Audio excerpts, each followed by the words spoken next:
Ревизијата на Државниот завод за ревизија открива дека од вкупно 57,7 милиони евра вложени во медицинска опрема, 18,6 милиони се однесуваат на уреди кои не се користат или не функционираат со полн капацитет. Главни причини се недостатокот на стручен кадар, неадекватни просторни услови и технички пречки. 5 линеарни акцелератори, набавени за онколошки третмани, не се ставени во употреба. Дел од ангиографите и уредите за компјутерска томографија исто така се неискористени или расипани, а некои здравствени установи немаат ниту стручен кадар за нивно користење. И покрај зголемувањето на потребата за дијагностика и третмани, бројот на радиолози е намален, а дел од опремата се уште чека на просторија или соодветна обука за персоналот. Институтот за ПЕТ скенирање, единствен во земјата, работи со само еден уред, а неговиот циклотрон не функционира, што дополнително го ограничува капацитетот за напредна дијагностика. Според Светската банка, Македонија ќе го достигне животниот стандард на Европската унија дури за 60 години, доколку продолжи со сегашната стапка на економски раст. Главниот економист за Европа и Централна Азија, Ивајло Изворски, истакна дека со просечен брутодомашен производ по глава на жител од 8.900 евра, во споредба со 36.000 евра во ЕУ, потребно е 4-кратно зголемување за изедначување. Изворски додаде дека со побрза стапка на раст, периодот за достигнување на европскиот стандард може да се преполови на 30 до 40 години. Меѓутоа, со сегашниот бавен напредок, процесот би траел 60 до 70 години. Извештајот на Светската банка укажува на бавен напредок во спроведувањето на структурните реформи, старење на населението, пат на наталитетот и висока миграција, што резултира со намалување на работоспособното население и притисок врз економскиот раст. За подобрување на економската состојба се препорачуваат реформи во образованието, подобрување на бизнис климата, зголемување на продуктивноста на вработените и ефикасно трошење на електричната енергија. Вице-премиерот и министер за внатрешни работи на Србија, Ивица Дачик, изјави дека нема потреба од вонредни избори, бидејќи владата има стабилно парламентарно мнозинство. Тој ги нарече барањата на студентите за избори лицемерни, бидејќи претходно го прогласиле председателот Александар Вучич за ненадлежен.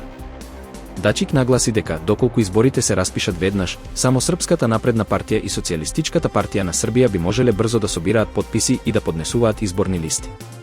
Тој додаде дека ситуацијата во Србија се стабилизира и животот се враќа во нормала. Председателката на собранието, Ана Брнабик, изјави дека студентите треба директно да му се обратат на Вучич за нивните барања. Таа ги обвини за недостиг на политичка зрелост и подсмевање со единствената личност која може да ги исполни нивните барања. Председателот Вучич од Москва изјави дека студентите нема да чекаат долго за распишување на избори, но не прецизираше кога тоа би се случило.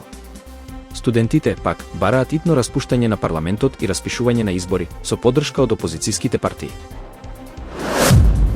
На 8 мај 2025 година, рускиот председател Владимир Путин го пречека кинескиот председател Си Џинпинг во Москва, по повод 80 годишнината од победата над фашизмот. Путин му се заблагодари на Си за неговата посета и изрази подготвеност наскоро да ја посети Кина. Двајцата лидери ја истакнаа важноста на соработката, зачувувањето на историската вистина за Втората светска војна и развојот на меѓусебно корисни односи.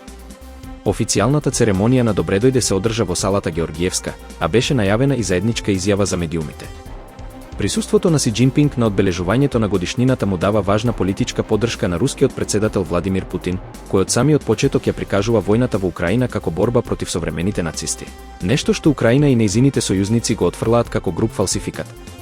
Си Џинпинг нагласи дека Кина и Русија, како постојани членки на Советот за безбедност на Обединетите нации, работат заедно против унилатерализмот и уцената и за да промовираат правилен поглед на историјата на Втората светска војна, заштитувајќи ги правата на земјите во развој и застапувајќи се за пофер, мултиполарен свет. Британската влада утрово објави официјално соопштение за трговскиот договор меѓу Обединетото кралство и Соединетите американски држави. Иако договорот се уште не е официјално потврден, се укажува на тоа дека е постигнат. Премиерот секогаш ќе действува во британскиот национален интерес, за работниците, бизнисите и семејствата. Соединетите држави се незаменлив сојузник и економски и во однос на прашањата за националната безбедност. Разговорите за договорот напредуваат брзо, а премиерот ќе даде повеќе информации во текот на денот, соопшти Даунинг Стрит.